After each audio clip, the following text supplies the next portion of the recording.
Hey guys, welcome back to another Walker Girl interview.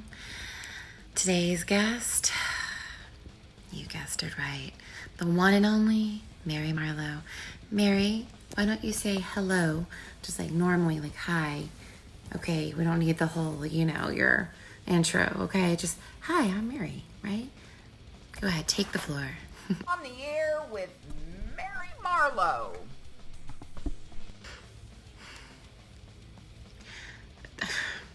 Just a simple hello. Hi, I'm Mary. So Mary, we've been talking about the Watts case. We've been debating our perspectives. I've been talking about the facts and the truth, and you've been talking about, your perspective. So on my patreon.com/Mary Marlowe page, I'm offering an opportunity for you to make your own videos about the case if you'd like to, with my help. Wow, shameless plug lately. If you've always wanted to try doing a video or two, and you want to express your theories and speculation and you want to give it a go, whether you are in front of the camera or not, I'd love to help you do it just so that you can have some fun with it and do what I've been doing for the last few months. Okay, shameless plug lately. Can we get back to the topic? Can we get back to the main point, please? If you've always wanted to try doing a video or two, and you want to express your theories and speculation and you want to give it a go, whether you are in front of the camera or not, I'd love to help you do it just so that you can have some fun with it and do what I've been doing for the last few months on Patreon to begin with, and then if it's really good, I'd put it on Facebook and then maybe even YouTube. So, am I hearing this correctly? So you're asking your Patreons to make videos, do research, to vie for your approval, and to maybe make it onto your channel? Sounds like somebody doesn't want to do any work anymore and get some minions to do them for them. discovery being read, or you want videos that are produced and posted on Patreon before being posted on YouTube, then that's where you go. Okay, Mary. Focus, please. Stop plugging. Focus, not plug. So let's get back to the topic at hand. We're talking about the Watts case. So what would you like to discuss today? Let's talk about whether the kids were supposed to die that night. What?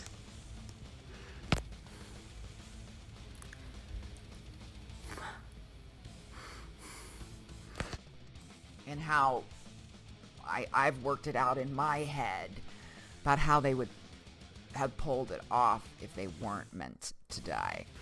Wow. Okay. Because she was bent out of shape and really wanted to know, what's the deal here? Is it really true? And then if it is true, then we've just lost 3 hours and you're going to need help. Wow. Okay. Let's say the children woke up. At least Bella did. Sounds like Cece was pretty passed out, pretty sleepy. I would think that it would be then, the scenario would be that Shanann would have been allowed to live up and through the doctor's appointment. Because really, do you honestly think that at least the doctor's office is not going to wonder where Shanann is since she's 15 weeks pregnant and not try to get a hold of her, and therefore her friends? I mean, really, how much time were they buying? It just so happened that Nicole Atkinson physically came over to the house and was concerned enough to call the police. Mary, it seems to me that you're sure late to the party all the time. I mean, sweetie, we came to these conclusions a long time ago, and we came to them based on facts. But you're just now kind of thinking about how, she had a doctor's appointment and how it wouldn't make sense if she didn't show up. But somehow you're trying to tie it to the gal from Anadarko and 3 or 4 or 5 other co-conspirators. Get out of here, man. Something just didn't sound quite right.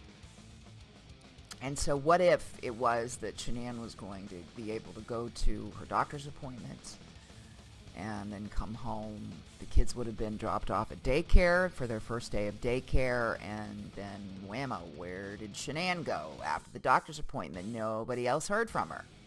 What's up with all these what ifs? What if, what if, what if? It's like there's facts to this case, there's evidence. Stick with that. Stop with your what ifs, conspiracies, and delusions. Because if you look at it, the mere fact that everything was left behind, her purse, her cell phone, the medicines, the car seats, the car, all of the stuff that pretty much looked like there's something fishy about this.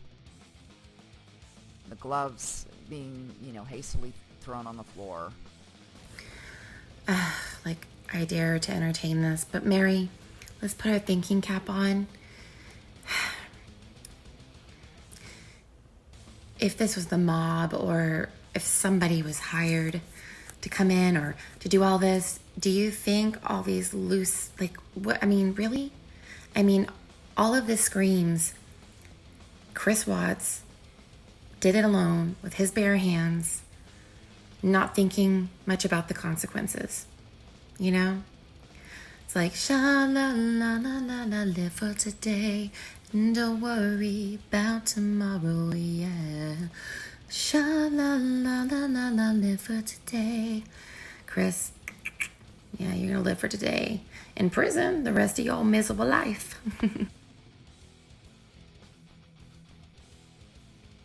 The sheets, all that stuff. So were they going to send someone over later? Like right before they took the car out, there was going to be a little team that was going to go in there and try to clean up as much as possible and take with them her purse and all of her personal items, including medicines and all that stuff. Let's say that the kids were just not meant to die. They were meant to be dropped off by Shanann to the daycare, and then someone was going to come over later when Shanann was at home and kill her.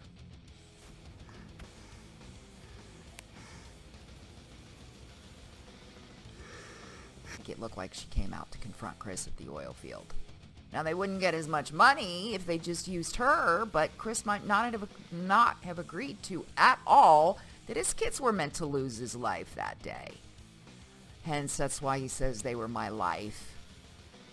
And I had an opportunity to duck out, but I didn't. I could have saved them. So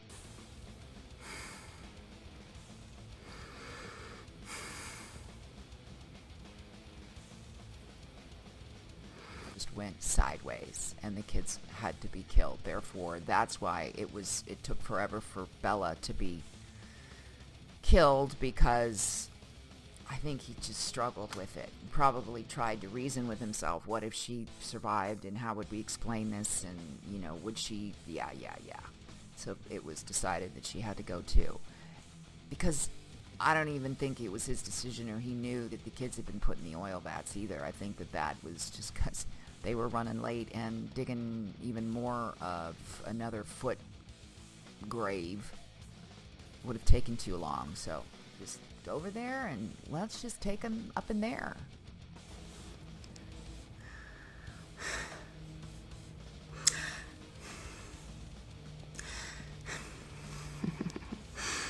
Let me just tell you something, Mary. You better be thankful that there is quite a distance between us and a phone. Because if you were right in front of me, yeah. Slap a bish, okay? I don't even think it was his decision, or he knew that the kids had been put in the oil vats either. I think because they tried to put Bella in 2 different ways, head first and then feet first, and it just wasn't easy to get her through that hole. You just know it wasn't. So, obviously was that done in haste. Hence, they risked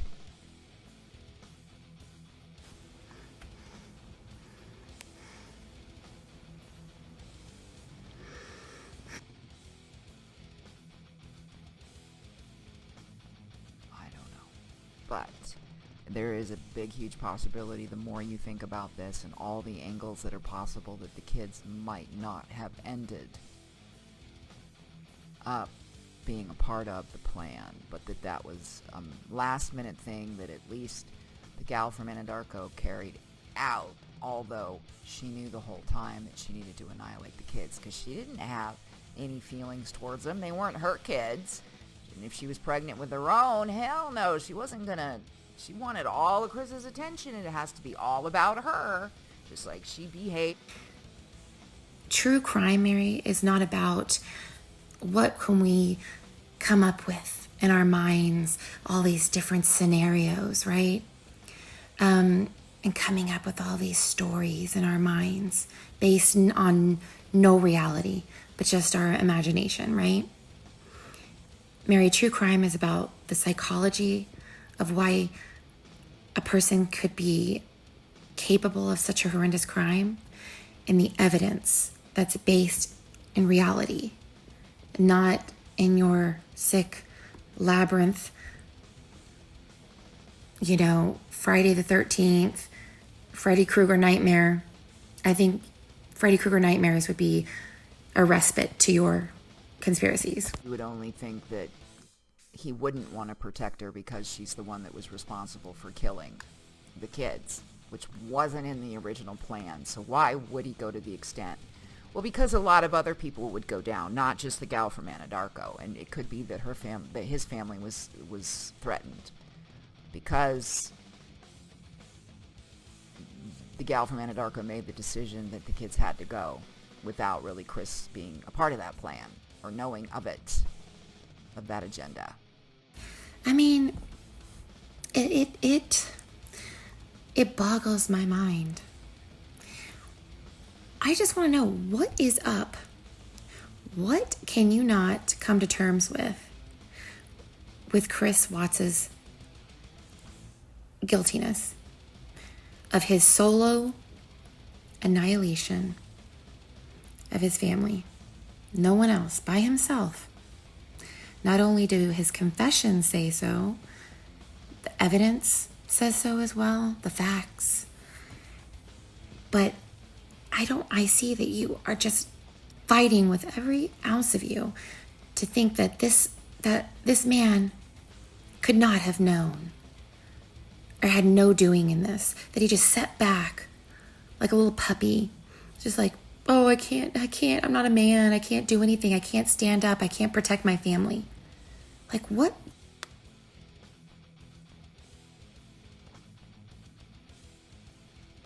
And so there is a big possibility, you all, that gal from Anadarko was the one that either already knew that was the agenda and what she was thinking about, that Chris had no idea.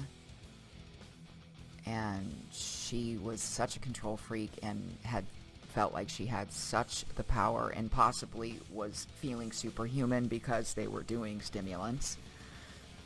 Go over there, have an argument with Chris, and while that's going on, someone slips upstairs and kills one of the children. I mean, like I said, Stephen King, I don't think, could come up with such a twisted, sick story. And he's got some doozies, right? And most of them, they were done when he was high on cocaine and God knows what else, right? But yours, I mean, geez, like The Shining makes more sense. Pet Sematary makes more sense than your theory about this case. Chris hears this commotion and goes upstairs and realizes when he busts into Cece's room that she's been murdered. And that's why he explains that scenario when busting in on Shanann. I think he was horrified, and I think it was obvious during sentencing he was horrified at hearing the injuries that were on Bella.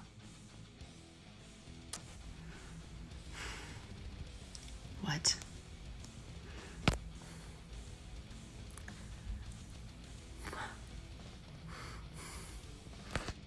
And so, will it come out? Hopefully it'll come out someday that was not the intent. that his intent was not to kill the children. But he couldn't have said that during the interview in Wisconsin or any other time, because then that would suggest there were accomplices, that there was somebody else involved. So he had to take full responsibility, but it was quite obvious to Grammy and Dave that he wasn't telling the truth about how they weren't believing his story as far as how the kids died, because he really didn't know. How, on God's green earth, can you believe that Chris didn't know that his daughters were disposed of the way that he disposed of them? And you're saying at the trial he didn't know? And he acted just like can't even, like, honey, have you watched the interviews? Have you really read the discovery? I mean, you know that on August 16th, when he was arrested, that he initialed on the picture where his daughters were in each tank and where Shanann and the baby Nico were in a shallow grave. But you're saying that he didn't know? The gal from Anadarko did? What? I can't even. Assuming that she got attacked when she walked through that door and died at 2:22, and that she was transported in the red car and buried out there, and that was their original plan. But what if she died after Chris went off to work? You know, Mary, I'll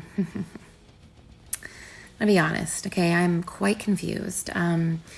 I feel like you're taking me through a maze but blindfolded, and then like spinning me around and then keeping the blindfold on.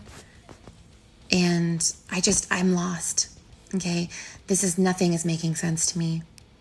Just please, just no more. Nope, not making sense. Nope. Mm-hmm. I mean, you could go as far as saying that Shanann actually lost her life way later. That she was almost having to suffer a torturous few hours. And that she wasn't actually killed at the time she was killed. Mary, I'm gonna be quite honest. It is making me quite uncomfortable. Really uncomfortable.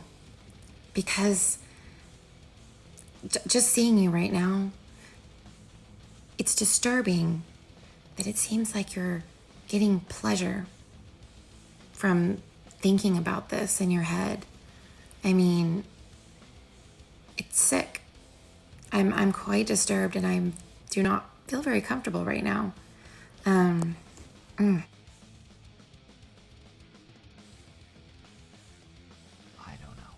But there is a big, huge possibility, the more you think about this and all the angles that are possible, that the kids might not have ended up being a part of the plan, but that was a last-minute thing that at least the gal from Anadarko carried out, although she knew the whole time that she needed to annihilate the kids, because she didn't have any feelings towards them. They weren't her kids. And if she was pregnant with her own, hell no, she wasn't gonna. She wanted all of Chris's attention, and it has to be all about her, just like she behaved.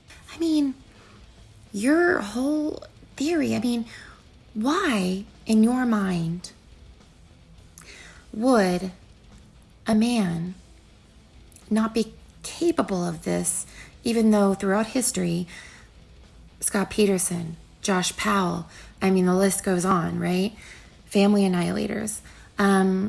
None of which had a mistress or anything that had any direct involvement. Did not, But for some reason, you have this gal from Anadarko as Charles Manson having a flock of minions that she has this power over, including Chris, and that she gets 4 or 5 other people to murder a family and a pregnant woman and 2 beautiful girls. I don't even think Quentin Tarantino could come up with such a twisted, or even Stephen King. You would only think that he wouldn't want to protect her because she's the one that was responsible for killing the kids. which wasn't in the original plan. So why would he go to the extent? Well, because a lot of other people would go down, not just the gal from Anadarko, and it could be that his family was threatened because the gal from Anadarko made the decision that the kids had to go without really Chris being a part of that plan or knowing of that agenda. I mean, it boggles my mind. I just want to know, what is up? What can you not come to terms with Chris Watts's guiltiness of his solo annihilation of his family? No one else, by himself. Not only do his confessions say so, the evidence says so as well, the facts. But I see that you are just fighting with every ounce of you to think that this man could not have known or had no doing in this, that he just sat back like a little puppy, just like, oh, I can't, I'm not a man, I can't do anything, I can't stand up, I can't protect my family. Like, what? And so you would think that she'd have to have something over Chris's head so that he'd stay quiet, because that was her decision and not his. Someday we're going to find out, and I'm going to go ahead and just... Mary, again, true crime doesn't work that way, okay? It's not about taking a bunch of different, speculations and throwing them against the wall like pasta to see which one sticks, okay? Especially when you have confessions from Chris, evidence, video, surveillance, all the things that you need for a recipe to come to the right conclusion about this case. I don't understand. Don't understand it. That's not how true crime works, okay?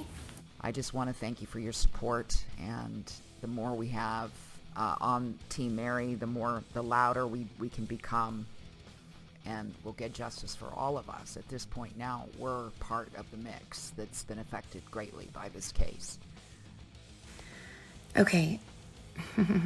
Mary, to lump yourself or anybody else that has been covering this case volunteeringly, nobody asking you, do not claim victim, okay? We are all heartbroken. Our hearts have been touched by Shanann and the babies. But by no means are we victims, or do we need justice, okay? Hey Mary, really quick before we end this Rocker Girl interview, question for you. What words come to mind when you think about what people's opinion of you is, like what they think of you? What are some adjectives that maybe come to mind? That's a narcissist, a manipulator. So, Mary, it's that time again, the end of the interview. So, dare I ask, what parting words you might impart? But eventually we are going to have a massive amount of documents that is going to explain this huge, never before seen kind of crime. And it will happen, and it's going to be a fucking circus. News-wise. It'll be the hottest story forever. Hopefully the announcement happens sooner than later. Have a great day. Bye. Thank you guys for joining me for another Rocker Girl interviews. Always remember, rock on with the truth. Rock on.